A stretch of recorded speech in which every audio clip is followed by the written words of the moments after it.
ہماری خداوند یسوع کی انجیل مقدس مرکز کے مطابق اس کا 3 باب 20 اور 21 آیت۔ اس وقت یسوع ایک گھر میں گیا اور اتنا ہجوم جمع ہو گیا کہ وہ روٹی بھی نہ کھا سکے۔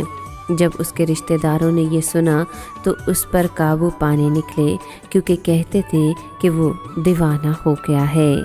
پاک کلام کے پڑھے اور سنے جانے پر خداوند کی برکت ہو، خدا کا شکر ہو۔ عزیز دوستو، آج کے کلام میں ہم نے سنا کہ یسوع اس پہاڑ سے اترا جہاں اس نے اپنے شاگردوں کو اپنے گلیلی گھر میں بلایا تھا، اور وہ اتنے لوگ پھر سے جمع ہو گئے کہ وہ کھانا بھی نہ کھا سکے۔ جب اس کے عزیزوں نے یہ سنا تو وہ بھی سوچنے لگے کہ اس کا دماغ چل گیا ہے، یعنی وہ بے خود ہو گیا ہے، اور کوشش کرنے لگے کہ اسے پکڑ کر لے جائیں۔ بے شک وہ اپنے خاندان کے ایک فرد کے مذہبی جوش اور سرگرمی کو دیکھ کر گھبرا گئے، بلکہ سراسیمہ ہو گئے تھے۔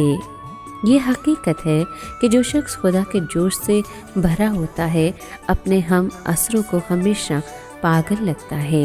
ہم جس قدر مسیح کی مانند ہوں گے اسی قدر ہمیں یہ غم انگیز تجربہ ہوگا کہ ہمارے دوست اور رشتہ دار ہمیں غلط سمجھتے ہیں۔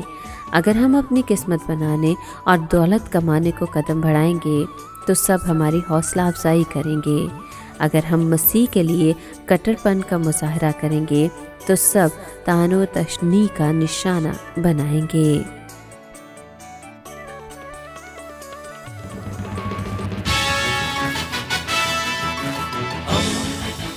دوستی کا پیمبر، ریڈیو ویریتاس ایشیا۔